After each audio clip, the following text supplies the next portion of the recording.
اسلام سے نہ بھاگو، راہ خدا یہی ہے۔ اے سونے والو جاگو، شمس الضحیٰ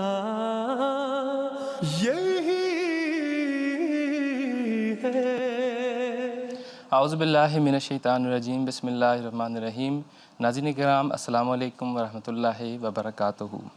آج 29 جون ہے اور جی ایم ٹی وقت کے مطابق یہاں 6:15 بجے ہیں، اور جی ایم ٹی وقت بلکہ 4:15 ہیں، جرمنی میں یہاں 6:15 بجے ہیں۔ اور ناظرین، ہم یہاں جرمنی سے ہمارے پروگرام راہ ہدیٰ کے صاحب کی خدمت میں حاضر ہیں۔ آج ہمارا پروگرام کچھ 15 منٹ کی تاخیر سے آپ کی خدمت میں پیش کیا جا رہا ہے، لیکن انشاءاللہ یہ سلسلہ 1 گھنٹہ تک چلتا رہے گا، تو آپ ضرور اس پروگرام کو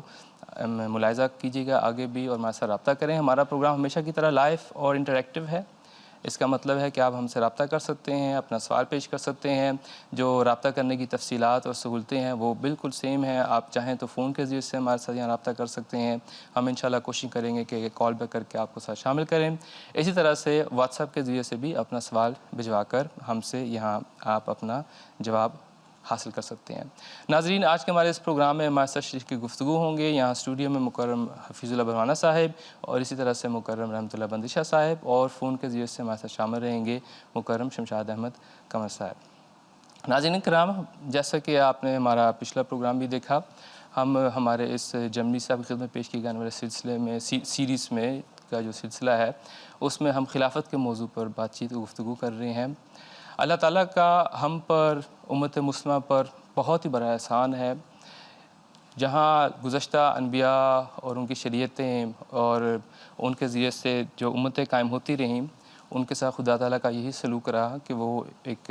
عارضی وقت کے لیے معین قوموں کے لیے تھیں، اور جیسے وہ وقت گزرتا گیا پھر وہ قومیں ہدایت پر قائم نہیں رہیں۔ پھر ایک دوسرے شرعی نبی آئے جنہوں نے پھر نئے سرے سے ہدایت خدا تعالیٰ سے پا کر لوگوں کو وہ راستے دکھائے جس سے ان تک وہ پہنچ سکتے ہیں۔ گویا کہ وہ دین ختم ہو چکے۔ رسول کریم صلی اللہ علیہ وسلم وہ عظیم الشان نبی ہیں، خاتم النبی ہیں، نبیین ہیں، جن کے متعلق ہم کہتے ہیں کہ حقیقتاً اگر آج کوئی نبی زندہ ہے تو وہ صرف رسول کریم صلی اللہ علیہ وسلم ہے، اور اگر آج کسی کا دین زندہ ہے تو وہ رسول کریم صلی اللہ علیہ وسلم کا دین ہے۔ آپ نے ایک طرف یہ فرمایا کہ گزشتہ امتیں وہ ہلاک ہو گئیں اور نئے ادیان، نئے انبیاء آئے اور ان کے ذریعے نئے شریعتیں قائم ہوئیں، تو لیکن خدا تعالیٰ کا سلوک یہ امت مسلمہ سے کبھی بھی نہیں ہوگا۔ ایک زوال کی خبر آپ نے لازماً دی، فیض آوج کی خبر دی، وقت آئے گا مسلمان بالکل اس حقیقی دین اور شریعت سے دور ہو جائیں گے۔ اپنے بعد آپ نے خلافت کے بارے میں بھی ذکر کیا، جس میں خدا تعالیٰ کی طرف سے وہی رشد اور ہدایت اور وہ برکات مسلمانوں کو ملتی رہیں گی، لیکن اس کے بعد ایک زوال کا دور، اور وہ اپنی انتہا کو پھر جب پہنچا، وہ تقریباً یہ 14ویں صدی تھی جو ہم نے یہاں گزشتہ تقریباً 100 سال پہلے اور 150 سال پہلے جو دنیا میں جو نظارہ آیا ہم سب کے سامنے ہیں۔ آج جو حال امت مسلمہ کا ہے وہ بھی ہم سب کے سامنے ہے۔ لیکن ناظرین، رسول کی صلی اللہ علیہ وسلم نے یہ فرمایا کہ یہ امت جس کا میں نبی ہوں، بانی ہوں، اس کے ساتھ وہ سلوک نہیں ہوگا جو گزشتہ ادیان کے ساتھ ہوا، جس کے شروع میں ہوں اور جس کے آخر میں عیسیٰ ابن مریم یعنی ایک مسیح ہے جس نے آنا تھا۔ اللہ تعالیٰ کا ہم پر اتنا ہی فضل ہے کہ وہ خدا جو وعدوں کا سچا خدا ہے، جس نے اپنے رسول صلی اللہ علیہ وسلم کے ساتھ جو تمام وعدے کیے ہمیں سچا کر کے دکھایا، عین وقت پر حضور صلی اللہ علیہ وسلم کی نہ صرف پیشنگوئیوں کے مطابق بلکہ گزشتہ جو ادیان ہیں، جو صحیفے ہیں، ان میں بھی مذکور پیشنگوئیوں کے مطابق عین وقت پر وہ مسیح، وہ مہدی آئے، وہ تمام انبیاء کے موعود نبی آئے جنہوں نے پھر سے انسانیت کو خدا تعالیٰ سے ملایا، رسول کریم صلی اللہ علیہ وسلم کے دین کو قائم کیا، جنہوں نے اسلام کا زندہ ہونا ثابت کیا۔ اور پھر نہ صرف یہاں تک، خدا تعالیٰ ایک نہایت رحیم و کریم خدا ہے۔ حضرت اکرم صلی اللہ علیہ وسلم نے فرمایا کہ جو انبیاء کا وجود ہوتا ہے، جو ایک رحمت کا ایک نزول ہوتا ہے خدا تعالیٰ کا ان کے ساتھ، خدا تعالیٰ چاہتا ہے کہ یہ سلسلہ آگے بڑھتا رہے اور چلتا رہے، اور اس لیے اس نے یہ بھی ایک انتظام کیا کہ جہاں انبیاء ایک طبی زندگی گزار کے خدا تعالیٰ کی طرف واپس لوٹتے ہیں، ان کے ساتھ جو انوار ہیں، انوار سماویہ ہیں، ان کو آگے بھی جاری رکھنے کے لیے خدا تعالیٰ نے پھر خلافت کا سلسلہ ہے جو رکھا ہے، جو گویا قدرت ثانیہ کے طور پر پھر ظاہر ہوتی ہے۔ تو خدا تعالیٰ کا ہم جتنا شکر کریں اتنا کم ہے۔ حضرت اکرم صلی اللہ علیہ وسلم کے ذریعے سے وہ قدرت ثانیہ بھی پھر سے جاری ہوئی، اور وہ بھی حضور صلی اللہ علیہ وسلم کی پیشنگوں کے مطابق۔ حضرت مسیح السلام نے خود بھی اس کے متعلق بہت سی خبریں دیں، اپنی وفات کا آپ نے ذکر کیا کہ عنقریب میری وفات ہونے والی ہے، لیکن خدا تعالیٰ اس قدرت ثانیہ کو بھی ظاہر کرے گا۔ تو ہم نے ہمارے پچھلے پروگرام میں اس حوالے سے آپ کے سامنے باتیں کی تھیں کہ کس طرح سے یہ خلافت کا قیام حضور صلی اللہ علیہ وسلم کے بعد ہوا، خلفائے راشدین کے متعلق ہم نے تاریخی طور پر دیکھا، پھر خدا تعالیٰ کا وجود ہی اصل میں جو خلفاء اپنے حقیقی برحق خلفاء کو قائم کرتا رہا۔ تو آج ہمارے اس پروگرام میں انشاءاللہ ہم اس سلسلے کو آگے بڑھائیں گے، اور یہاں سے ہم اس کو آگے بڑھائیں گے کہ کس طرح سے اب اس دور میں اللہ تعالیٰ نے اس پیش گوئی کے مطابق پھر سے خلافت یعنی قدرت ثانیہ کا قیام کیا، اور امت محمدیہ کو وہ ذریعہ دیا جس کے ذریعے سے وہ تا قیامت ان برکات سے فیضیاب ہو سکتی ہیں جو خدا تعالیٰ نے اس امت کے لیے رکھی ہوئی ہیں۔ اور اللہ کے فضل سے الحمدللہ ثم الحمدللہ ہم جماعت احمدیہ میں ان برکات کو ان کا مشاہدہ کرتے آ رہے ہیں۔ گزشتہ 113 سالوں سے ہمارے سامنے وہ قدرت ثانیہ کی جو برکات اور جو فیض خدا تعالیٰ ان کے ذریعے سے ہمیں دے رہا ہے، ہم اس کا مشاہدہ کر رہے ہیں، اور اسی تسلسل میں انشاءاللہ ہم یہاں پہ بھی گفتگو اور بات چیت آگے کریں گے۔ لیکن سب سے پہلے جماعت میں کس طرح سے خلافت کا قیام ہوا، آگے پھر خلافت کے حوالے سے کیا کیا امور سامنے آئے، اس سے قبل اس بارے میں بات کرنے سے قبل خاکسار چاہے گا کہ محترم حفیظ اللہ برہانہ صاحب آپ ہمارے ناظرین کے سامنے رکھیں، ہمیں بتائیں کہ خلافت کے متعلق جب ہم بات کرتے ہیں تو خلافت کا کیا مقام ہے، کیا روحانی مرتبہ ہے، بلکہ اسی ٹاپک کا ابھی بھی پروگرام سے چند منٹ قبل ہمیں سوال بھی موصول ہوا ہے مکرم عریف الزمان صاحب سے بنگلہ دیش سے۔ وہ بالکل عین یہی سوال کر رہے ہیں کہ خلافت کا کیا روحانی مرتبہ ہے، کیا مقام ہے۔ شکریہ۔ بسم اللہ الرحمن الرحیم۔ حضور صلی اللہ علیہ وسلم کی ایک حدیث ہے کہ ما کانت نبوت قط الا تبعتها خلافت، کہ کوئی بھی ایسی نبوت نہیں جس کے بعد خلافت نہ آئے۔ تو اس سے خلافت کی اہمیت کا پتہ چلتا ہے کہ جو نبی ایک مشن لے کر آتا ہے، اس مشن کو کامیاب کرنے کے لیے اللہ تعالیٰ خلافت کا نظام قائم کرتا ہے، اور وہ خلافت کے ذریعے اس مشن کو کامیابی ملتی ہے۔ اسی طرح خلیفہ جو ہوتا ہے وہ نور نبوت کا ظل کامل ہے، اور خلیفہ ذلی طور پر نبوت کے کمالات اپنے اندر رکھتا ہے۔ وہ مؤید من اللہ ہوتا ہے، خدا تعالیٰ اس کا معلم اور اس کا رہنما ہوتا ہے، اور وہ اپنے زمانے میں روئے زمین پر خدا تعالیٰ کا نمائندہ، اور تمام دنیا میں سب سے زیادہ وہ خدا تعالیٰ کا محبوب ہوتا ہے۔ خلیفہ وقت کی دلی وابستگی کی اہمیت اور فضیلت اور اس کا مقام کا ذکر جب ہم کرتے ہیں تو حضور صلی اللہ علیہ وسلم کی اس حدیث کو بھی ہمیں ہمیشہ پیش نظر رکھنا چاہیے۔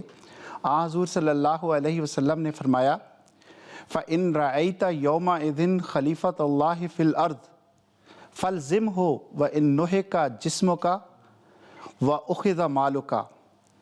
کہ اگر کبھی کسی زمانے میں اللہ تعالیٰ کا خلیفہ تو دیکھے زمین پر تو اس سے چمٹ جا، خواہ تیرا جسم تار تار کر دیا جائے اور تیرا مال لوٹ لیا جائے۔ اندازہ ہوتا ہے ہو گئی ہے تو پھر اس پر ایمان لے آنا، اس کی بیعت کرنا ضروری ہے، خواہ جسمانی طور پہ اذیت برداشت کرنی پڑے، خواہ دنیا کی تمام جتنی بھی فوائد اور اموال ہیں وہ انسان لوٹ لے، لیکن اس خزانے کو کبھی ہاتھ سے نہ جانے دیا جائے، کیونکہ خلیفہ جو ہے وہ اس حدیث سے پتہ چلتا ہے کہ وہ دنیا میں اس وقت سب سے قیمتی خزانہ ہے، اس سے بڑھ کر اللہ تعالیٰ کی نظر میں اور کوئی خزانہ نہیں ہے۔ خواہ جان جاتی ہے تو چلی جائے، مال جاتا ہے تو چلا جائے، لیکن خلیفہ کے ساتھ چمٹ جانا اور اسی سے دلی وابستگی رکھنا اور اسی پہ قائم رہنا، حقیقت وہی زندگی اور زندگی کی بقا اسی میں ہے۔ یہ حضور صلی اللہ کے مقام میں۔ اب اسی سلسلے میں حضرت شاہ ولی اللہ محدث دہلوی کے پوتے حضرت اسماعیل شہید رحمہ اللہ نے خلافت کی اہمیت اور عظمت اور مقام کے بارے میں بڑے خوبصورت الفاظ میں بیان فرمایا ہے، وہ میں اس وقت سامنے رکھنا چاہتا ہوں۔ آپ فرماتے ہیں، آپ کی کتاب ہے منصب امامت، اس میں انہوں نے کافی لمبی چوڑی ہے لیکن میں اس میں سے صرف مختصر بیان کرنا چاہتا ہوں۔ بڑے خوبصورت الفاظ ہیں خلیفہ کے مقام کے بارے میں۔ آپ فرماتے ہیں، خلیفہ راشد سایہ رب العالمین، ہمسایہ انبیاء مرسلین، سرمایہ ترقی دین اور ہم پایہ ملائکہ مقربین ہے، دائرہ امکان کا مرکز، تمام وجوہ سے باعث فخر اور ارباب عرفان کا افسر ہے، دفتر افراد انسی کا سر ہے، اس کا دل تجلی رحمان کا عرش اور اس کا سینہ رحمت وافرہ اور اقبال جلالت یزداں کا پرتو ہے، جمال ربانی کا عکس ہے، اس کا قہر تیغ قضاء اور مہر عطیات کا منبع، اس سے اعراض معارضہ تقدیر اور اس سے مخالفت رب قدیر ہے، جو کمال اس کی خدمت گزاری میں صرف نہ ہو، خیال ہے پر از خلل، اور جو علم اس کی تعظیم و تکریم کے بیان میں نہ لایا گیا، سراسر وہم باطل و محال ہے، جو صاحب کمال اس کے ساتھ اپنے کمال کا موازنہ کرے، وہ مشارکت حق تعالیٰ پر مبنی ہے۔ اہل کمال کی علامت یہی ہے کہ اس کی خدمت میں مشغول اور اس کی اطاعت میں مبذول رہیں، اس کی ہمسری کے دعویٰ سے دستبردار رہیں اور اسے رسول کی جگہ شمار کریں۔ تو یہ ہے خلیفہ کا حقیقی مقام جو حضرت اسماعیل شہید رضی اللہ تعالیٰ عنہ نے بیان فرمایا ہے، اور یہ ایک عظیم الشان مقام ہے، کسی لحاظ سے بھی یہ نبی کے مقام سے کم نہیں ہے، اس کی اطاعت واجب ہے۔ اسی موضوع کو حضرت مسیح موعود صلی اللہ علیہ وسلم نے بھی بیان فرمایا ہے۔ یہاں پہ حفیظ صاحب بات ذہن میں آتی ہے کہ دیکھیں خدا تعالیٰ کی کیا شان ہے کہ حضرت اکرم صلی اللہ علیہ وسلم کے مبعوث ہونے سے کچھ دیر قبل گویا خدا تعالیٰ مسلمانوں میں ایک شعور پیدا کر رہا ہے، ایسے وجودوں کو یہ عرفان دے رہا ہے کہ آگے جو خلیفۃ اللہ آنا ہے، اس کی وجہ سے وہ خلافت قائم ہونی علی منہاج نبوہ، اس کا کیا مقام ہونا ہے، جو ظاہر ہے اس مقام کا اگر ہمیں ادراک ہوگا، اس کے پہچان ہوگی تو ہم ہی اسی شایان شان جو اس کے تقاضے ہیں وہ پورے کر سکتے ہیں۔ جی بالکل، اور یہی بات ہے کہ خلیفہ جو ہے وہ کوئی انسانوں کا تو نہیں بنایا ہوتا، خدا کا بنایا جاتا ہے، اور جو خدا کا نمائندہ ہوتا ہے، یقیناً خدا تعالیٰ جو اس کو عزت عطا فرماتا ہے، دنیا میں اور کسی شخص کو وہ عزت نہیں ملتی۔ یہی موضوع جیسے کہ میں بتایا، میں حضرت مسیح علیہ السلام کا مختصر ایک اقتباس پیش کرنا چاہتا ہوں۔ حضور فرماتے ہیں کہ خلیفہ جانشین کو کہتے ہیں،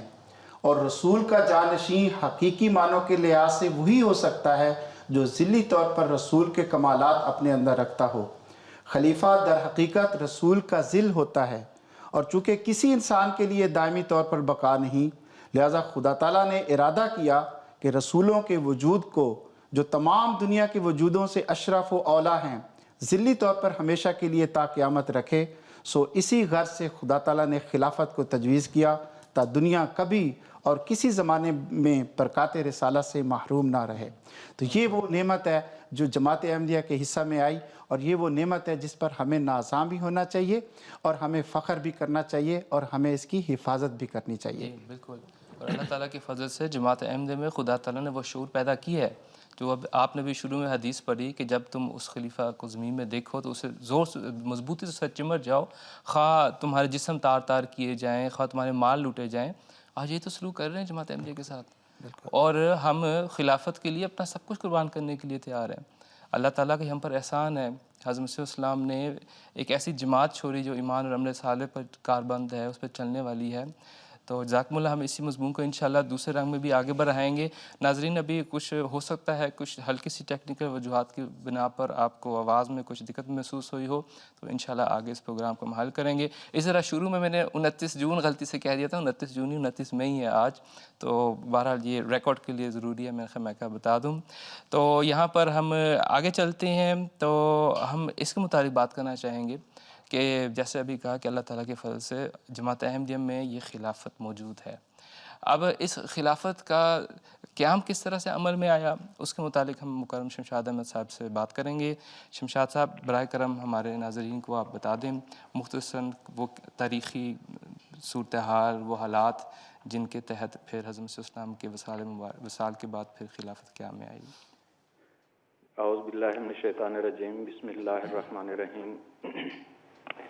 بات یہ ہے کہ قرآن کریم میں اللہ تعالیٰ نے یہ بیان فرمایا ہے، یہ وعدہ فرمایا ہے کہ جو ایمان اور عمل صالح کرنے والے ہیں ان کو اللہ تعالیٰ ضرور خلافت عطا فرمائے گا۔ اور اسی طرح حضور صلی اللہ علیہ وسلم نے بھی یہ پیش گوئی فرمائی تھی کہ میرے بعد خلافت ہوگی، اور پھر آپ نے درمیان میں دوسرے ادوار کا ذکر کیا، اور آخر میں پھر آپ نے فرمایا کہ پھر آخر میں خلافت علی منہاج نبوت قائم ہوگی۔ اور اسی طرح پھر حضرت مسیح موعود علیہ الصلوۃ والسلام نے بھی اپنے رسالہ الوسیط میں فرمایا کہ تمہارے لیے دوسری قدرت کا دیکھنا بھی ضروری ہے، اور اس کا آنا تمہارے لیے بہتر ہے، کیونکہ وہ دائمی ہے جس کا سلسلہ قیامت تک منقطع نہیں ہوگا، اور وہ دوسری قدرت نہیں آ سکتی جب تک میں نہ جاؤں، لیکن جب میں جاؤں گا تو پھر خدا اس دوسری قدرت کو تمہارے لیے بھیج دے گا جو ہمیشہ تمہارے ساتھ رہے گی۔ اب قرآن کریم میں اللہ تعالیٰ نے یہ وعدہ فرمایا ہے، اور حدیث میں حضور صلی اللہ علیہ وسلم نے یہ پیش گوئی فرمائی ہے کہ آخرین میں یعنی آخری دور میں پھر خلافت علی منہاج نبوت قائم ہوگی، اور پھر حضرت مسیح موعود علیہ الصلوۃ والسلام نے بھی اپنے بعد قدرت ثانیہ یعنی خلافت کے قیام کی پیش گوئی فرمائی تھی۔ اور یہ خدا تعالیٰ کا وعدہ جو خود قرآن میں بیان ہوا، حدیث میں بیان ہوا، اور حضرت مسیح موعود علیہ الصلوۃ والسلام نے بیان فرمایا، تو بہت عرصے سے، صدیوں سے مومن اس بات کا انتظار کر رہے تھے کہ وہ وقت آئے کہ آخرین میں جو خلافت خدا نے قائم کرنی ہے ہم اس خلافت کو دیکھ سکیں۔ تو یہ خلافت حضرت مسیح موعود علیہ الصلوۃ والسلام کی وفات کے بعد اللہ تعالیٰ نے حسب وعدہ قائم فرما دی، اور حضرت حکیم مولوی نور الدین صاحب رضی اللہ تعالیٰ عنہ کو حضرت مسیح موعود علیہ الصلوۃ والسلام کے بعد پہلا خلیفہ مقرر کیا۔ اب یہ کیسے ہوا؟ حضرت مرزا بشیر احمد صاحب بیان فرماتے ہیں اس سلسلے میں کہ لاہور میں جب حضرت مسیح موعود علیہ الصلوۃ والسلام کا انتقال ہوا تو اس وقت حضرت حکیم مولوی نور الدین صاحب بھی لاہور میں ہی تھے۔ آپ کو اطلاع ملی تو آپ کمرے میں تشریف لائے اور حضرت مسیح موعود علیہ الصلوۃ والسلام کی پیشانی مبارک پہ بوسہ دیا، پھر آپ کمرے سے باہر نکل گئے۔ جب آپ کمرے سے باہر نکلے ہیں تو باہر دروازے پہ ہی سید محمد احسن صاحب ملے، اور انہوں نے رقت آمیز لہجے میں آپ سے کہا کہ انتا صدیقی۔ آپ کا اشارہ حضرت ابوبکر صدیق رضی اللہ تعالیٰ عنہ کی طرف تھا، لیکن آپ نے اسی وقت فرمایا کہ اس سوال کو رہنے دیں، قادیان جا کے اس کا فیصلہ ہوگا۔ اسی طرح بعض اور احباب نے بھی لاہور میں ہی آپ سے بیعت کی درخواست کی، لیکن آپ نے کوئی جواب نہیں دیا، یہی جواب دیا جو آپ نے سید محمد حسن صاحب کو دیا تھا۔ پھر اس کے بعد قادیان پہنچے ہیں، تو قادیان میں بھی سب نظریں حضرت حکیم مولوی نور الدین صاحب رضی اللہ تعالیٰ عنہ کی طرف ہی اٹھ رہی تھیں۔ تو اس میں خواجہ کمال الدین صاحب نے مولوی محمد علی صاحب کو تجویز دی اور بتایا کہ اکثر احباب کا یہ خیال ہے کہ حضرت حکیم مولوی نور الدین صاحب رضی اللہ تعالیٰ عنہ کو خلیفہ منتخب کر لیا جائے۔ تو انہوں نے بھی اس پہ اتفاق کیا، اور ساتھ پھر خواجہ صاحب نے مولوی صاحب سے یہ بھی کہا کہ احباب کا خیال ہے کہ بیعت کر لی جائے، لیکن مولوی محمد علی صاحب نے کہا کہ اس کی کیا ضرورت ہے، جو نئے احمدی ہوں گے وہ بیعت کر لیں، اور جو پہلے سے احمدی ہیں ان کو بیعت کرنے کی ضرورت نہیں ہے۔ بہرحال کچھ دیر بات چیت کے بعد پھر مولوی محمد علی صاحب بھی اس بات پہ راضی ہو گئے کہ آپ کی بیعت ہونی چاہیے۔ اس کے بعد پھر دیگر اکابرین جو تھے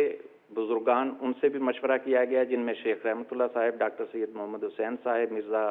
ڈاکٹر مرزا یعقوب بیگ صاحب، نواب محمد علی خان صاحب، شیخ یعقوب علی عرفانی صاحب، میر ناصر نواب صاحب وغیرہ رضوان اللہ علیہم اجمعین۔ ان سب بزرگوں سے مشورہ ہوا تو انہوں نے بھی اس بات سے اتفاق کیا،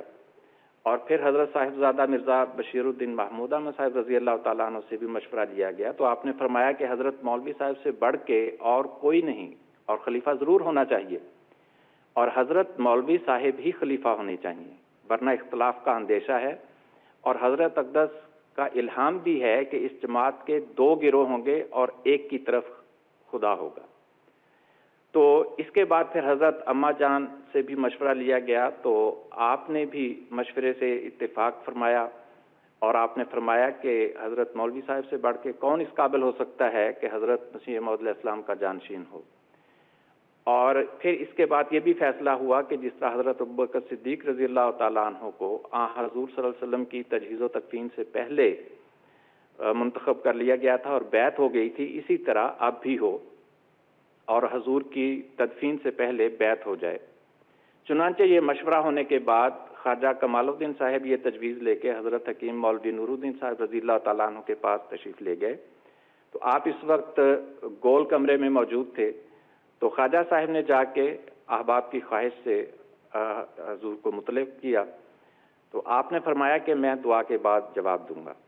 اس کے بعد پانی منگوایا گیا، آپ نے وضو فرمایا اور وضو کے بعد آپ نے نوافل ادا کیے اور سجدے میں آپ بہت روئے، اور جو خواجہ صاحب اور ان کے ساتھ جو وفد تھا وہ باہر انتظار کرتے رہے، تو آپ رو رو کے دعائیں کرتے رہے۔ دعا کے بعد پھر آپ باہر تشریف لائے اور فرمایا کہ چلو ہم وہیں چلیں جہاں ہمارے آقا کا جسد اطہر ہے اور جہاں ہمارے بھائی انتظار کر رہے ہیں۔ حضور کا جسد خاکی یعنی حضرت مسیح موعود علیہ السلام کا جسد خاکی اس وقت باغ میں تھا، تو سب احباب وہاں پہ تشریف لے گئے اور باقی جماعت کے سارے افراد بھی وہیں پہ موجود تھے۔ تو وہاں پھر حضرت مفتی محمد صادق صاحب رضی اللہ تعالیٰ عنہ نے احباب کے سامنے ایک تحریر پڑھی اور حضرت حکیم مولوی نور الدین صاحب رضی اللہ تعالیٰ عنہ سے بیعت لینے کی درخواست کی، اور اس تحریر کے اوپر تمام اکابرین جو تھے ان کے دستخط موجود تھے۔ تو جب آپ سے درخواست کی گئی تو اس کے بعد حضرت حکیم مولوی نور الدین صاحب رضی اللہ تعالیٰ عنہ آپ کھڑے ہوئے اور آپ نے ایک مختصر تقریر فرمائی، وہ لمبی ہے، میں اس وقت ساری بات تو بیان نہیں کر سکتا۔ تو اس میں بہرحال آخر میں آپ نے فرمایا کہ اب تمہاری طبیعتوں کے رخ خواہ کسی طرف ہوں، تمہیں میرے احکام کی تعمیل کرنی ہوگی۔ اگر تمہیں یہ بات منظور ہو تو میں توہن و کرہن اس بوجھ کو اٹھاتا ہوں، اور وہ بیعت کے 10 شرائط بدستور قائم ہیں۔ میں اس بوجھ کو صرف اللہ کے لیے اٹھاتا ہوں جس نے فرمایا کہ وَلْتَکُم مِّنکُم أُمَّةٌ يَدْعُونَ إِلَى الْخَيْرِ، اور فرمایا کہ یاد رکھو ساری خوبیاں وحدت میں ہیں، جس کا کوئی رئیس نہیں وہ مر چکے، یعنی وہ قوم مردہ ہے۔ بہرحال اس کے بعد پھر بیعت کا اعلان ہوا، اور اس وقت جو احباب وہاں موجود تھے قادیان میں سارے انہوں نے بیعت کر لی، جو تقریباً 1200 کے قریب افراد تھے جنہوں نے بیعت کی۔ اور اس کے بعد پھر خواجہ صاحب نے کو اس بات پہ مقرر کیا گیا تھا کہ بیرونی جماعتوں کو بھی اطلاع کر دیں اور انہیں اعلان کر دیں کہ حضرت حکیم مولوی نور الدین صاحب رضی اللہ تعالیٰ عنہ کو خلیفۃ المسیح منتخب کر لیا گیا ہے۔ باقی احباب جو ہیں وہ بھی جو خود حاضر ہو سکتے ہیں وہ خود حاضر ہو کے بیعت کر لیں، اور جو خود حاضر نہیں ہو سکتے وہ خطوط کے ذریعے بیعت کر لیں۔ چنانچہ اس کے بعد پھر جوک در جوک احباب آئے جو خود حاضر ہو سکتے تھے، انہوں نے حضور کی خدمت میں حاضر ہو کے بیعت کی، اور جو نہیں آ سکتے تھے انہوں نے بذریعہ خط بیعت کر لی۔ اور اس طرح اللہ تعالیٰ کے فضل سے حضرت حکیم مولوی نور الدین صاحب رضی اللہ تعالیٰ عنہ کو متفقہ طور پر پہلا خلیفہ منتخب کر لیا گیا، اور وہ عظیم الشان پیش گوئی جس کا ذکر اللہ نے اپنی کتاب میں بیان فرمایا، اور رسول پاک صلی اللہ علیہ وسلم نے آج سے 1500 سال پہلے یہ پیش گوئی بیان فرمائی تھی کہ آخرین کے اندر خلافت علی منہاج نبوت قائم ہوگی۔ الحمدللہ الحمدللہ کہ اللہ تعالیٰ نے حضرت حکیم مولوی نور الدین صاحب رضی اللہ تعالیٰ عنہ کو خلیفۃ المسیح کا پہلا خلیفہ مقرر فرما کر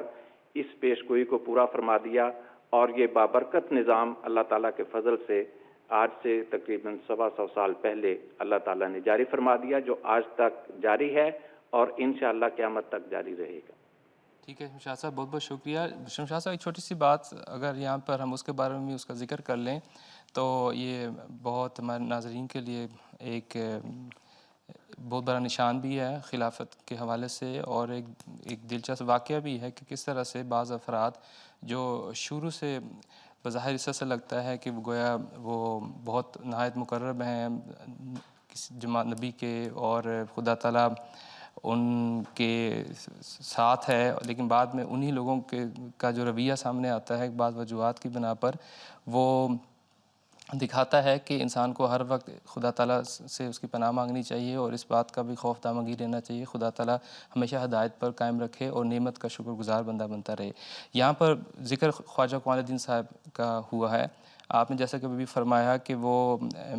شروع میں خلافت کی تحریک میں پیش تھے، بلکہ انہوں نے ہی کہا تھا کہ خلیفہ ہونا چاہیے، تو لیکن بعد میں جو ان کا کردار تھا، رحمت اللہ صاحب اس کے بارے میں آپ سے میں گفتگو کرنا چاہوں گا۔ لیکن شمشاد صاحب یہاں پہ ایک بہت دلچسپ بات وہ یہ ہے کہ خدا تعالیٰ نے انہیں دکھا بھی دیا تھا خواجہ کمال الدین صاحب کو کہ یہ خلافت قائم ہوگی اور کون خلیفہ بنے گا۔ تو اس حوالے سے آپ ہمارے ناظرین کو مختصراً اگر بتا دیں تو پھر ہم یہاں پہ انشاءاللہ آگے چلتے ہیں۔ جی، اس سلسلے میں عرض یہ ہے کہ تاریخ احمدیت میں مکرم خواجہ کمال الدین صاحب کا ایک رویا بیان ہوا ہے، وہ انہوں نے خود یعنی ان کے اس تحریر کا عکس بھی اس میں شائع شدہ ہے۔ اس میں وہ خود بیان کرتے ہیں کہ حضرت مسیح موعود علیہ الصلوۃ والسلام کی وفات سے کوئی 2 دن قبل انہوں نے ایک رویا دیکھا کہ ہم سب جو ہیں، یعنی وہ کہتے ہیں کہ میرے ساتھ 9، 10 یا 11 افراد ہیں،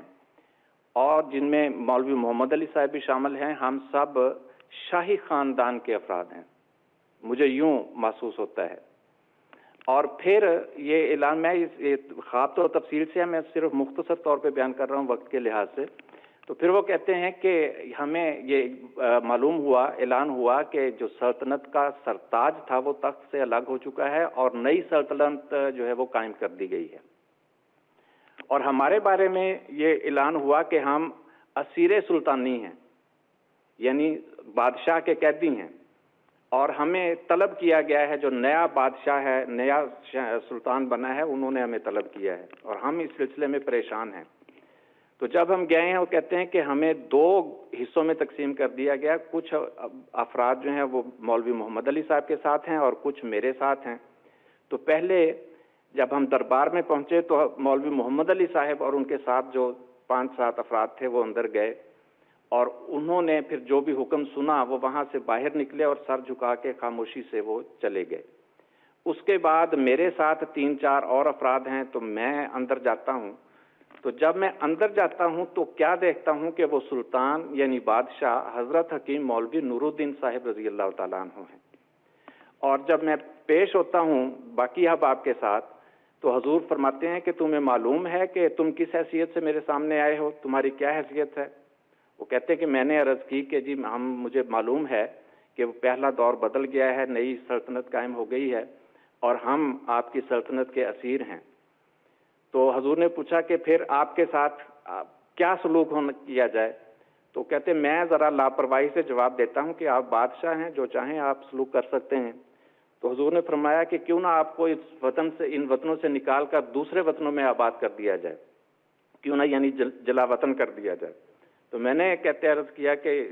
آپ بادشاہ ہیں، جیسے آپ کی مرضی ہے ویسے کر لیں۔ تو اس پہ میری آنکھ کھل گئی۔ تو اس کے بعد وہ کہتے کہ میں بڑا پریشان ہوا، اور پریشانی کے عالم میں نے یہ خواب لکھ کے حضرت مسیح موعود علیہ الصلوۃ والسلام کی خدمت میں پیش کیا۔ کہتے مجھے نہیں پتا تھا کہ 2 دن بعد حضور کا وصال ہو جائے گا۔ تو حضرت مسیح موعود علیہ الصلوۃ والسلام نے وہ رویا پڑھنے کے بعد فرمایا، بس اتنا فرمایا کہ بادشاہ کا قیدی ہونا تو اچھا ہوتا ہے۔ تو اس کے بعد حضور چلے گئے۔ اس کے بعد 2 دن کے بعد جب حضور کی وفات ہوئی تو مجھے فوراً احساس ہوا کہ یہ تو اصل میں اس طرف اشارہ تھا، اور اس کا مطلب یہ ہے کہ اگلے خلیفہ جو ہیں وہ یعنی حضور کے جانشین اس سلطنت کے، وہ حضرت حکیم مولوی نور الدین صاحب ہوں گے۔ اور میں نے کہتے یہ رویا جو ہے یہ بہت سارے دوسرے احباب کو بتا دی، دوسرے صحابہ کو بھی بتائی، اور سب اس کے گواہ ہیں جن کو میں نے یہ رویا بیان کی تھی۔ اور اس کے بعد کہتے پھر جب یہ حضور کا وصال ہوا تو میں نے یہی لکھ کے رویا حضرت خلیفۃ المسیح الاول رضی اللہ تعالیٰ عنہ کی خدمت میں دی۔ تو حضور نے وہ پڑھ کے حضور نے جیب میں ڈال لیا اور فرمایا کہ اس کے بارے میں قادیان جا کے بات کریں گے۔ تو وہ کہتے ہیں کہ جب ہم واپس آ رہے تھے، ریل میں بیٹھے تھے، تو وہاں میں نے اپنے 2 صحابہ کا ذکر انہوں نے کیا کہ ان سے ذکر کہ آپ کے خیال میں اب خلیفہ کون ہوگا؟ تو انہوں نے کہا کہ وہی جس کی 2 دن پہلے آپ کو اللہ نے خبر دے دی ہے، وہی ہوگا۔ تو جب کہتے قادیان میں آئے ہیں تو اللہ تعالیٰ نے وہی نظارہ دکھا دیا اور مجھے ہی توفیق بخشی کہ میں اس کی تحریک کروں، اور پھر اس طرح حضرت حکیم مولوی نور الدین صاحب رضی اللہ تعالیٰ عنہ اس رویا کے مطابق تو اس نئی سلطنت کے سلطان ٹھہرے اور ہم آپ کے قیدی تھے۔ تو وہ پھر اگلا اس کی تعبیر، اب دیکھیں اللہ تعالیٰ بعض اوقات خوابیں دکھا دیتا ہے لیکن تعبیر کرنے میں غلطیاں کھا جاتے ہیں لوگ، اور کچھ خوابیں اگر آ جائیں تو اپنی خوابوں میں ضرورت سے زیادہ وہ بڑھ چڑھ کے بیان کرنا بھی شروع کر دیتے ہیں۔ تو اس طرح اس کے بعد حضرت خلیفۃ المسیح الاول کے دور میں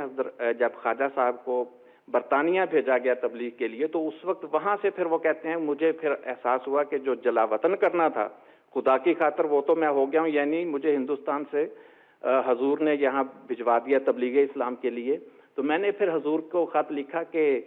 یہ تو اس رویا کے مطابق ہی ہے، لیکن اس رویا میں تو میں نے 2-3 افراد اور بھی دیکھے تھے جو میرے ساتھ تھے، لہٰذا 3-4 افراد کو اس رویا کے مطابق اور بھجوا دیا جائے۔ بہرحال اس پہ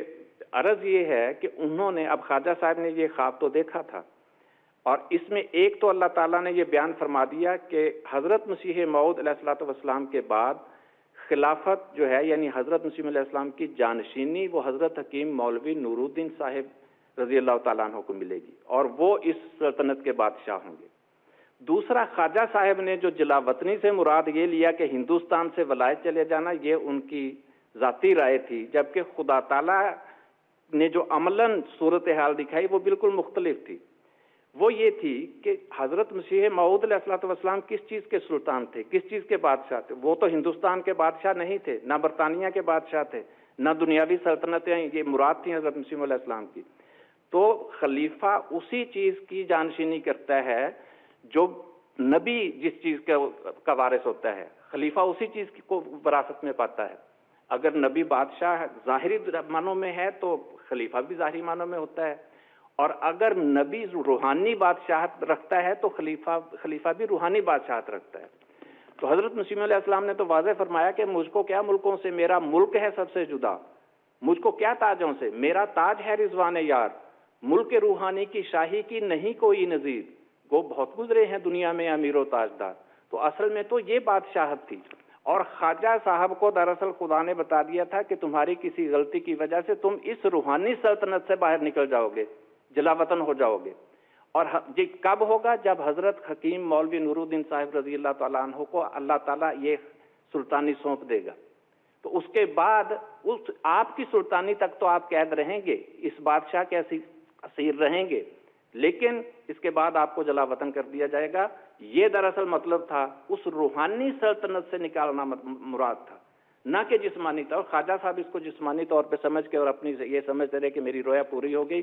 رویا سچی تھی، درست تھی، لیکن یہ رویا دراصل ان کے لیے انذاری پہلو رکھتی تھی جو انہوں نے نہیں سمجھا۔ بالکل، ہم انہی واقعات کے حوالے سے وہ نہیں کر سکے۔ تو یہ اصل مطلب تھا کہ خدا تعالیٰ نے ان کو بتا دیا کہ میں خلافت قائم کرنے والا ہوں، اور خلیفہ کون ہوگا، لیکن تم اس خلافت سے روحانی فیض نہیں پا سکو گے، اور وہ اسی طرح۔ جی شمشاد صاحب، انشاءاللہ ہم اسی حوالے سے یہاں آگے گفتگو کرنا چاہتے ہیں۔ ذاکم اللہ، آپ نے اس مضمون پر آپ نے بات چیت کی کہ خواجہ کمال الدین صاحب، جن کو خدا تعالیٰ اتنا واضح طور پر دکھا رہا ہے، اور یہ اس سے بیان اور کیا ثبوت ہو سکتا ہے جو انہوں نے دیکھ لیا کہ خدا تعالیٰ کی طرف سے خلافت برحق ہے، لیکن آگے پھر جو ان کا کردار رہا ہے مولوی محمد علی صاحب کے ساتھ، وہ بالکل اس کے برعکس ہمیں نظر آتا ہے تاریخ کے اندر۔ شروع میں تو وہ ساتھ رہے، اور بلکہ اس کو خود پیش اس میں اس تحریک میں حصہ لیتے رہے۔ تو رحمت اللہ صاحب، مختصر اگر ہم بتا دیں کہ ان کا آگے یہ کس طرح سے گویا یہ خواب بھی پوری ہوئی، وہ جلا وطن ہوئے، گویا اس روحانی سلطنت سے وہ باہر نکلے، ان کا کیا کردار تھا؟ جزاکم اللہ طارق صاحب۔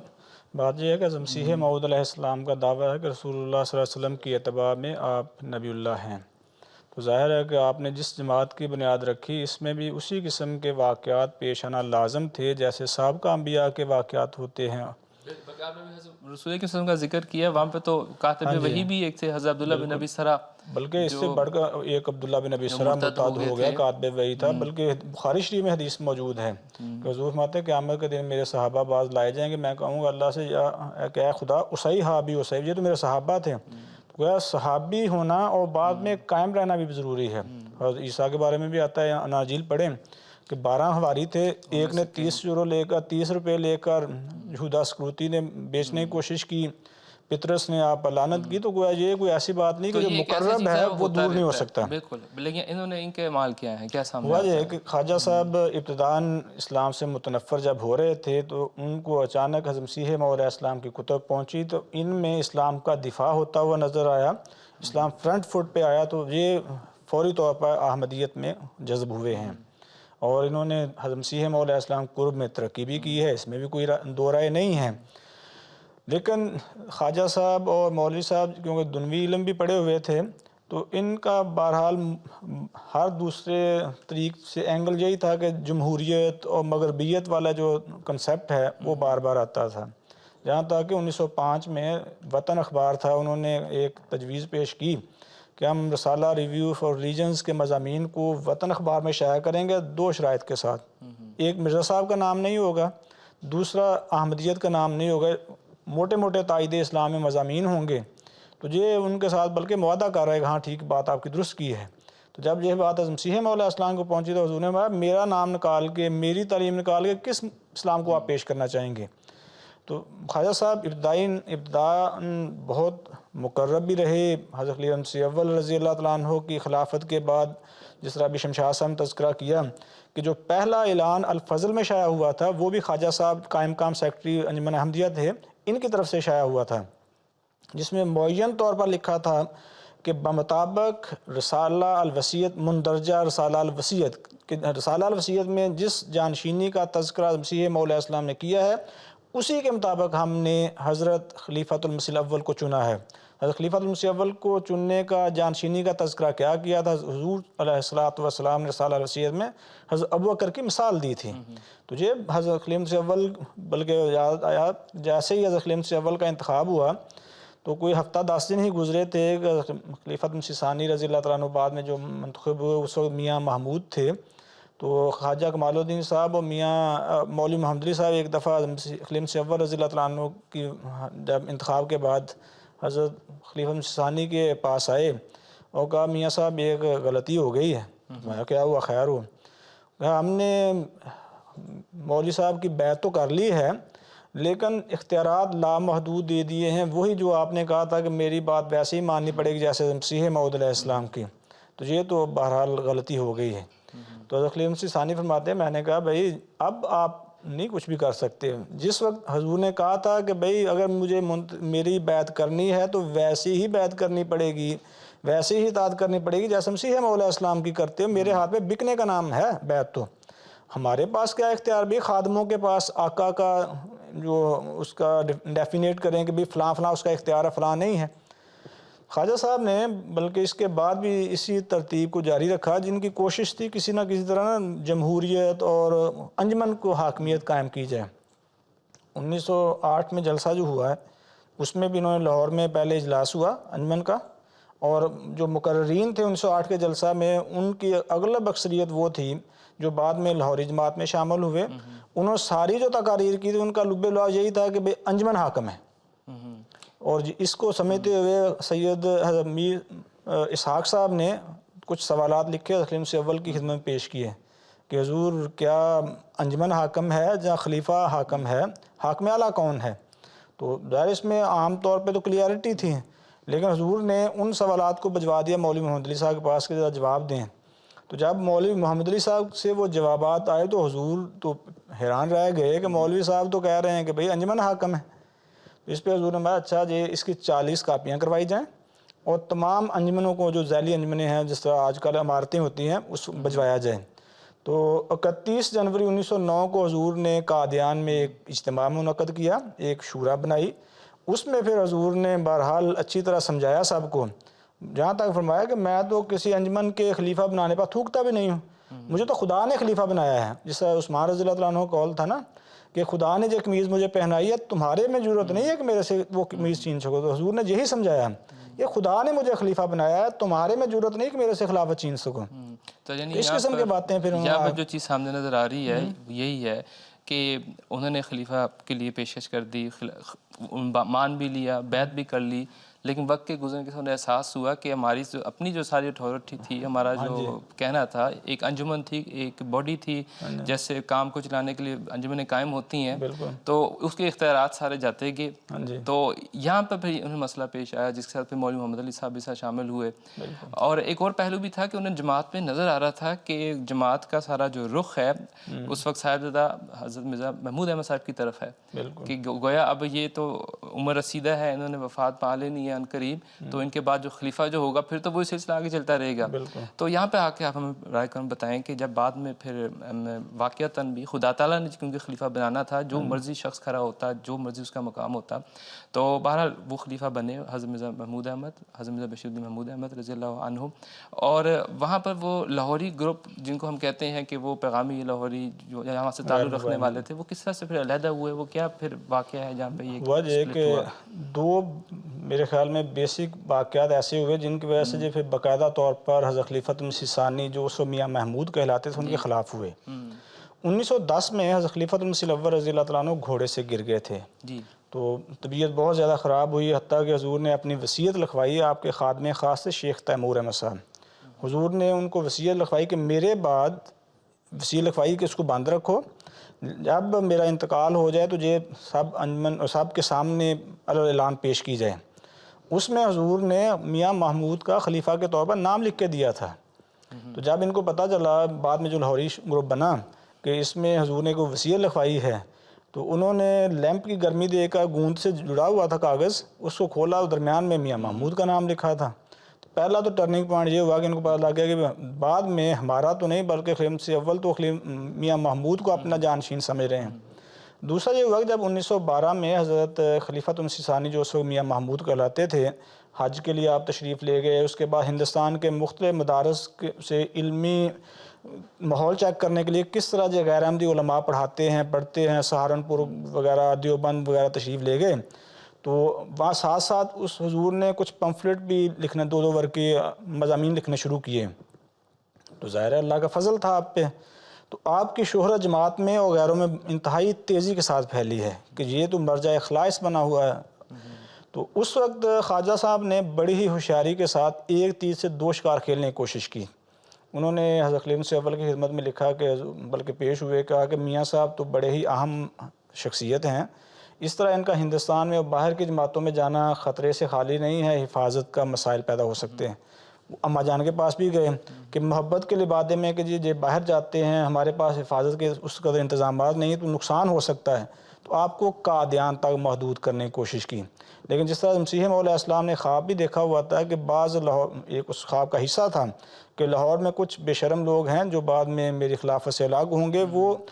جو میرے اہل بیت ہیں ان کے بارے میں نازیبا کلمات بھی کہیں گے. تو انہوں نے وہی طریق اختیار کیا. جیسے ہی حضرت خلیفۃ المسیح الاول رضی اللہ تعالیٰ عنہ مرض الموت میں بیمار ہوئے ہیں، حضور آخر میں کافی شدید بیمار ہوئے تھے، تو حضور نے ایک مجلس میں وفات سے چند دن پہلے اپنی وصیت دوبارہ لکھوائی ہے. اور عجیب بات یہ ہے کہ حضور نے پڑھائی بھی مولوی محمد علی صاحب سے ہیں. اس میں یہی تھا کہ میرے بعد جو خلیفہ ہوگا وہ جس طرح میں کوشش کرتا رہا ہوں کہ مسیح مولا اسلام کے قدیم اور جدید اصحاب کے ساتھ حسن سلوک کرے، اسی طرح نئے بیعت کنندگان کا خاص خیال رکھے، اور اس سے بڑھ کر میں کہ اہل بیت کے ساتھ ہمیشہ پیار و محبت سے پیش آتا رہے. یعنی اہل بیت سے مراد حضرت مسیح مولا اسلام کے گھر والے تھے. مولوی محمد علی صاحب سے 2 دفعہ پڑھائی. تو جیسے ہی مولوی محمد علی صاحب کو اندازہ ہوا کہ حضور کی طبیعت بھی انتہائی خراب ہے اور جب وصیت بھی لکھوا رہے ہیں، تو انہوں نے فوری طور پر 20-21 صفحات کا ایک مجلہ لکھا، رسالہ لکھا، اور نہ صرف اس کو پبلش کیا، پبلش ان معنوں میں کہ دور کی جو باتیں تھیں نا وہاں پہ اس کو بھجوا دیا. اس میں کیا تھا سارا کہ بھئی انجمن حاکم ہے، اگرچہ ہم نے حضرت خلیفہ مسیح اول کی بیعت کی ہے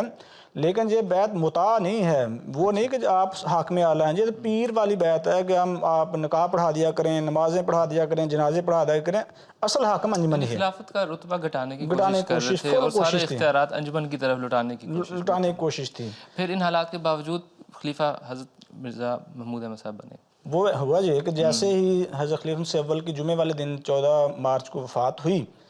تو ظاہر ہے کہ باہر سے لوگ فوراً اطلاع ملتے ہی پہنچے. تو جیسے پہنچے انہوں نے بتایا کہ ہمیں تو بھائی لیفلیٹ تقسیم کیے جا رہے ہیں. اس میں تھا کہ بھائی ہمیں ابھی سوچ بچار کرنا چاہیے, فوری طور پر خلیفہ کا انتخاب نہیں کرنا چاہیے, 4-5 مہینے میں سوچنے دیں, بعد میں دیکھیں گے کیا خلیفہ کی ضرورت بھی ہے. خلیفہ کے 4-5 مہینے گزر جائیں, انجمن اسٹیبلش ہو جائے. انجمن ہی کیا کافی ہے تو ضرورت ہے بھی. تو جب لوگوں نے آ کر حضرت خلیفۃ مسیح ثانی یوسف میاں محمود تھے ان کو اطلاع دی, حضور بھی پریشان ہوئے, سارے دعاؤں میں بھی لگ گئے سارے. حضور کہتے ہیں میں نے گھر والوں سے بھی مشورہ کیا, دوست احباب سے, کوئی بندہ خلیفہ بھی ہوگا میں اور میرے فیملی والے اور ہم سب اس کی اولین بیعت کنندگان میں ہوں گے, خواہ ان کے گروپ میں ہو جائے کسی گروپ میں سے, لیکن بہرحال خلیفہ منتخب ہوگا. مولوی محمد صاحب کو پتہ چلا کہ بھئی میاں محمود کے تو یہ خیالات ہیں, اللہ تعالیٰ آپ سے راضی ہو, تو انہوں نے حضرت خلیفۃ مسیح ثانی سے آ کر ملاقات کی اور یہ سمجھانے کی بڑی ہی کوشش کی, کنونس کرنے کی کوشش کی جی ابھی فی الوقت ہم خلیفہ منتخب نہیں کرتے, 4-5 مہینے انتظار کرتے ہیں, ضرورت پیش آئے تو منتخب کر لیں گے وغیرہ وغیرہ. حضور نے ہمارا یہ تو سوال ہی رہنے دیں کہ منتخب کرنا ہے کہ نہیں کرنا, جب 5 مہینے منتخب, اب صرف سوال یہ کون ہونا ہے. یہ تو بھئی آپ خود منظور کر چکے ہیں, ایک دفعہ خلیفہ مسیح اول کی بیعت کر کے آپ عمل نے اعلان کر چکے ہیں کہ مسیح موعود علیہ السلام نے جو رسالہ الوصیہ میں فرمایا تھا کہ میرے بعد دوسری قدرت ہے وہ خلافت ہے, اور وہ حضرت ابو بکر کی مثال دے کر آپ بیان کر چکے تھے. بلکہ حمامات البشرا میں تو حضور نے یہ بھی اس سے 15 سال پہلے بتا دیا تھا کہ میرا خلفاء میں سے کوئی خلیفہ ایسا ہوگا جو دمشق کی طرف بھی جانز العیسیٰ والی حدیث کے مطابق سفر کرے گا, نزیل ہوگا. وہ تو حضور شخصی خلافت کا تذکرہ بھی کر چکے تھے. تو ان لوگوں نے رات کو بھی ملاقات کی, صبح بھی کوشش کرتے رہے کسی طرح خلافت 4-5 ماہ کے رک جائے. احمدی جو بغیر سربراہ کے تھے وہ انتظار میں تھے, انہوں نے بارگاہ کہا بھئی مولوی صاحب مانتے نہیں, آپ آئیں باہر ہمیں بتائیں. تو آخرکار عصر کے وقت حضرت خلیفۃ مسیح ثانی رضی اللہ تعالیٰ عنہ جو میاں محمود کہلاتے تھے, آپ مسجد نور جو قادیان میں موجود ہے وہاں پہ اجتماع تھا, اکٹھے تھے, اس کے قریب حضور کی میت تھی کیونکہ نواب محمد خان صاحب کے گھر میں تھی حضور آخری دنوں میں. تو وہاں پہ عصر کی نماز کے بعد خلافت کا انتخاب ہوا. ان معنوں میں کہ حضور وہاں گئے ہیں تو لوگوں نے سب نے یک زبان ہو کر کہنا شروع کر دیا میاں محمود ہمارے خلیفہ ہیں, میاں محمود ہمارے خلیفہ ہیں. اس وقت کتنے لوگ تھے؟ تقریباً 2000 کے قریب احباب موجود تھے. اب دیکھیں پہلی خلافت کے وقت میں 1200 تھے, یہاں پہ بلکہ 2000. ہاں جی. اور میاں مولوی محمد صاحب کی کہنا ہے کہ میں نے بات کرنے کی کوشش کی تھی, مجھے کسی نے روک دیا ہوگا ممکنہ طور پر, لیکن بہرحال اکثریت نے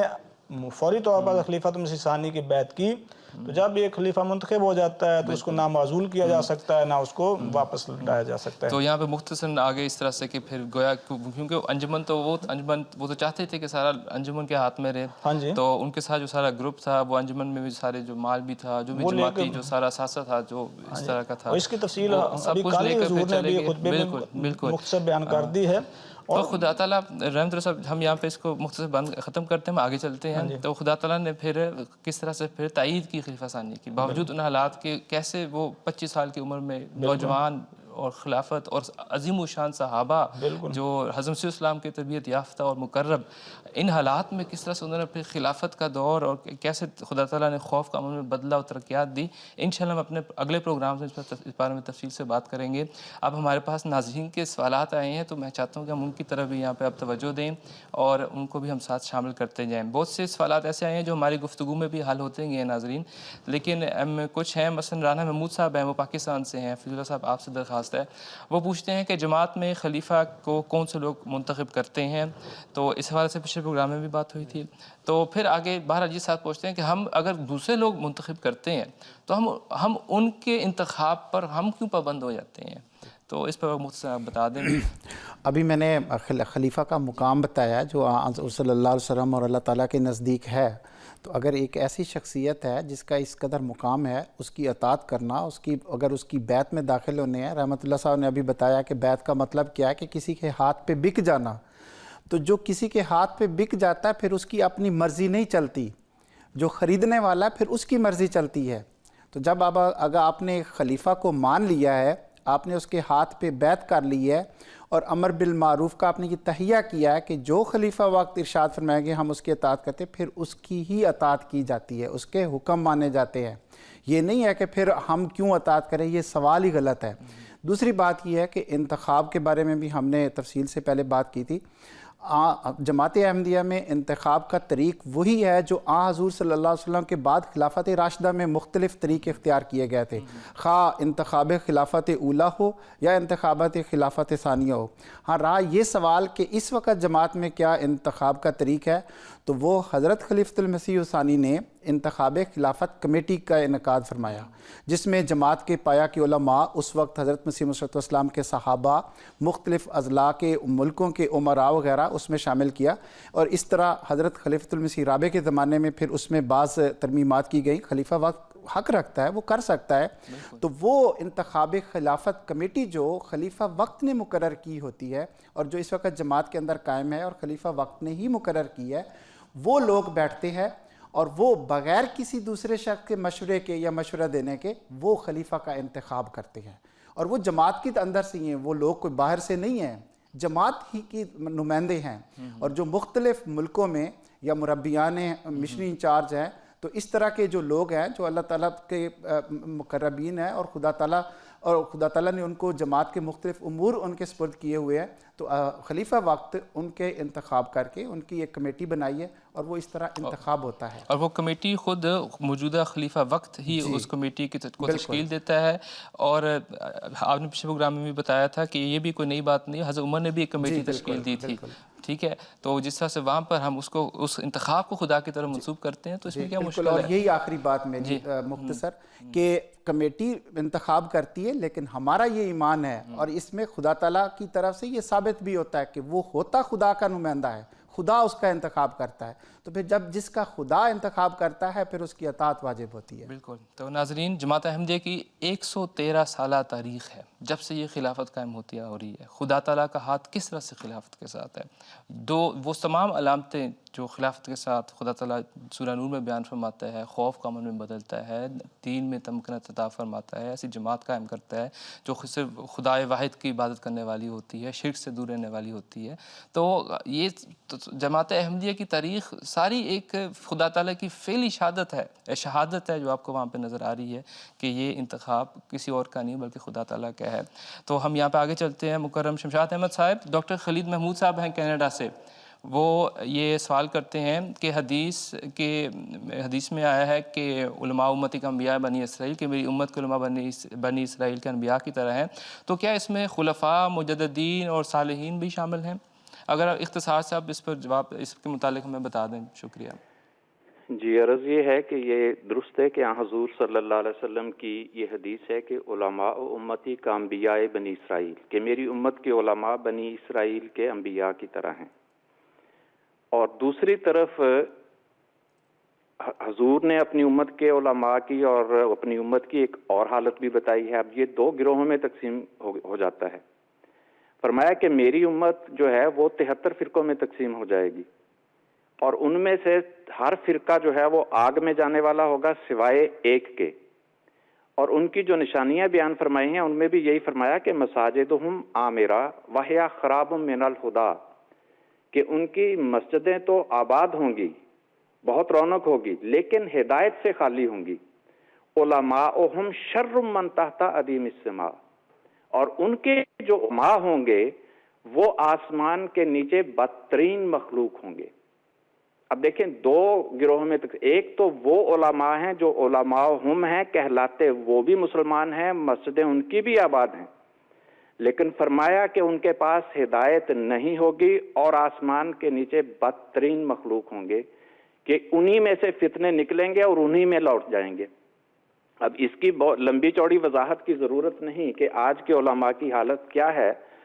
اور کتنے فرقے ہو گئے ہیں۔ اب رہی دوسری بات کہ علماء امتی کون سے ہیں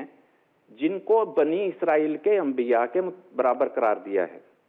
جہاں تک حضرت مسیح موعود علیہ الصلوۃ والسلام سے پہلے مجددین اور علماء بزرگان کا ذکر ہے، اس میں کوئی شک نہیں کہ وہ بھی اس میں شامل ہوتے ہیں، لیکن دراصل اس میں اللہ تعالیٰ نے حضور صلی اللہ علیہ وسلم نے ایک تاریخ بیان کر دی ہے۔ اگر تھوڑا سا غور کریں تو اس میں دیکھیں کہ بنی اسرائیل کے انبیاء کیا تھے، بنی اسرائیل میں کیا تھا۔ حضرت موسیٰ علیہ السلام، قرآن کریم بیان فرماتا ہے کہ حضرت موسیٰ علیہ السلام نے اپنی قوم کو فرمایا اذکروا نعمت اللہ علیکم اذ جعل فیکم انبیاء وجعلکم ملوکا، کہ اللہ کی نعمت کو یاد کرو کہ تمہارے اندر اس نے نبی بنائے اور بادشاہ بنائے۔ اب وہ جو انبیاء تھے نبی بھی تھے، اور پھر نبی ہونے کے ساتھ ساتھ جو انبیاء کے ساتھ سلوک ہوتا ہے، دراصل اشارہ تھا کہ میری امت کے جو علماء امتی بنیں گے، اور امتی کب بنیں گے؟ جب علماء ہم کے مقابل پر آ جائیں گے، خاص طور پہ، یعنی پہلے مجددین تو تھے، وہ درست ہے، لیکن جب آنے والا مسیح آ جائے گا، جس کے متعلق فرمایا تھا لیسا نبی بینی و بینہ، کہ اس کے اور میرے درمیان کوئی نبی نہیں ہوگا، اور اس آنے والے مسیح کو 4 مرتبہ مسلم کی حدیث میں نبی قرار دیا گیا۔ تو اس کے بعد پھر حضور نے یہ بھی پیش گوئی فرمائی تھی کہ آخرین میں جب یہ آئیں گے تو پھر اللہ تعالیٰ خلافت بھی قائم کرے گا۔ تو جب وہ نبی آ گیا تو اس امت میں نبی بھی آ گیا، اور پھر جو خلفاء اس کے بعد اب آ رہے ہیں، اللہ نے خلافت قائم فرمائی ہے، تو اس کا درجہ بتا دیا کہ دراصل علماء امتی سے مراد ہی خلفاء امتی ہیں، کہ جب آخرین میں یہ خلافت قائم ہو جائے گی تو ان خلفاء کا مقام اللہ تعالیٰ کے نزدیک انبیاء جیسا ہی ہوگا، ان کا کام بنی اسرائیل کے انبیاء کی طرح ہی ہوگا۔ اور جیسے بنی اسرائیل کے آخر میں حضرت عیسیٰ علیہ السلام آئے تھے، اس میں بھی مسیح آئے گا، ان کی بھی خلافت تھی، یہاں بھی خلافت قائم ہوگی، لیکن یہ کامیاب خلافت ہوگی۔ اور جو یہ میرے علماء ہے، یہاں علماء سے مراد حضرت مسلم موعود رضی اللہ تعالیٰ نے فرمایا کہ خاص طور پہ خلفاء ہیں، کہ ان کے اوپر یہی حالات گزریں گے اور وہی برکات بھی اللہ تعالیٰ عطا فرمائے گا۔ اب انبیاء کے اوپر کیا حالات گزرتے ہیں؟ اللہ تعالیٰ فرماتا ہے کذالک جعلنا لکل نبی عدوا من المجرمین، ہم نے ہر نبی کا مجرموں میں سے دشمن بنائے ہیں۔ اور جب نبی کی دشمنی ہوتی ہے تو اس وقت کیا ہوتا ہے؟ فرمایا وَكَفَى بِرَبِّكَ هَادِيًا وَنَصِيرًا، تیرا رب ہدایت کے لحاظ سے جب دشمنی کر رہے ہوں گے مجرم، تو ان کو ہدایت دینے والا، صحیح راستہ دکھانے کے لحاظ سے اللہ کافی ہوگا ان کے لیے، انہیں کسی گورنمنٹ کی حمایت حاصل نہیں ہوگی، خدا کی حمایت صرف ہوگی۔ کفا بے ربے کا، صرف تیرا رب کافی ہوگا ان کے لیے، ونصیرا، اور وہی ان کا مددگار ہوگا۔ اب یہی کیفیت ہے جو حضرت مسیح موعود علیہ الصلوۃ والسلام کے بعد خلافت احمدیہ کی جا رہی ہے، یعنی جس طرح بنی اسرائیل کے انبیاء کی مخالفت ہوئی تھی، بالکل وہی کیفیت خلفاء حضرت مسیح علیہ السلام کی ہو رہی ہے، جو خلفاء دراصل محمد مصطفیٰ صلی اللہ علیہ وسلم کے خلفاء ہیں۔ اور اس میں بھی کیا تھا پھر؟ اللہ تعالیٰ قرآن کریم میں فرما رہا ہے کہ ان بنی اسرائیل میں بھی انبیاء کے ساتھ ساتھ ان کو، یعنی ایک طرف تو مخالفتیں کا سامنا ضرور کرنا پڑا، لیکن بعد میں بادشاہت بھی بنائی، وَجَعَلَكُم مُلُوكًا۔ تو انشاءاللہ العزیز یہاں بھی آپ دیکھ لیں کہ ایک طرف علماء ہم ہیں، دوسری طرف خلفاء امت ہیں، یعنی علماء امتی سے مراد خلفاء ہی ہیں دراصل، اور ان کے اوپر حالات وہی پیدا کیے جا رہے ہیں جو انبیاء پر کیے جاتے ہیں، اور ان کے ساتھ خدا تعالیٰ نے برکات بھی وہی وابستہ کر دی ہیں جو بنی اسرائیل کے انبیاء کے ساتھ وابستہ تھیں، کہ بالآخر ان کو اللہ تعالیٰ نے بادشاہت عطا فرما دی تھی۔ یہاں بھی اسی خدا کا حضرت مسیح موعود علیہ الصلوۃ والسلام سے یہ وعدہ ہے کہ بادشاہ تیرے کپڑوں سے برکت ڈھونڈیں گے۔ تو انشاءاللہ یہ اس وقت تو ایک حالت ہے جو قرآن نے بیان فرمائی کہ دشمنی بہت زیادہ ہے، ہمارے خلاف دکھ اور تکلیفیں بہت زیادہ دی جا رہی ہیں ہمارے بھائیوں کو۔ مختلف ممالک میں حضور بار بار خطبات کے اندر یہ تلقین کرتے ہیں کہ اللہ تعالیٰ کے حضور دعائیں کریں، کیوں؟ وَكَفَى بِرَبِّكَ هَادِيًا وَنَصِيرًا، ہماری مدد کے لحاظ سے اور ہمیں ان مشکلوں سے باہر نکلنے کے لیے ہمارا ہادی جو ہے وہ صرف اور صرف اللہ کی ذات ہے، وہی ہمارے لیے کافی ہے۔ اور انشاءاللہ اسی خلافت کی برکت سے وہ وقت بھی آئے گا جو حضرت مسیح موعود کو اللہ نے بتایا کہ بادشاہ تیرے کپڑوں سے برکت ڈھونڈیں گے۔ تو انشاءاللہ یہ دراصل اس میں بتا دیا گیا کہ علماء ہم کیا ہیں اور علماء امتی کیا ہیں۔ آج اس علماء امتی سے مراد دراصل خلفاء امتی ہیں، یعنی آج اللہ تعالیٰ نے جو خلافت قائم کی ہے یہ وہی خلافت ہے، اور اس کے ساتھ وابستہ برکات وہی برکات ہیں جو بنی اسرائیل کے انبیاء کے ساتھ تھیں، اور انشاءاللہ العزیز کامیابی بھی اللہ تعالیٰ اسی طرح عطا کرے گا جس طرح بنی اسرائیل کو آغاز میں ان کو، یعنی حضرت عیسیٰ علیہ السلام کے بعد دکھ تکلیفیں اٹھانی پڑیں، لیکن بعد میں کامیابی نے ان کے قدم چومے، اور انشاءاللہ العزیز امت محمدیہ کے اندر بھی حضرت مسیح موعود علیہ الصلوۃ والسلام کی اس جماعت کے ذریعے اسلام کا پرچم لہرائے گا، اور اللہ تعالیٰ بادشاہتوں کو بھی اس میں داخل کرے گا اور ان کے اوپر روحانی بادشاہ خلیفہ وقت ہوں. بالکل ٹھیک ہے اشم شاہ صاحب، بہت بہت شکریہ، آپ نے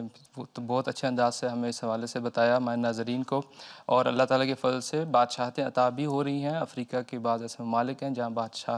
بادشاہ بھی اپنے اپنی جگہوں کے قبیلوں کے جماعت احمدیہ میں داخل ہوئے ہیں، اور اس الہام کو ہم انشاءاللہ بہت عظیم و شان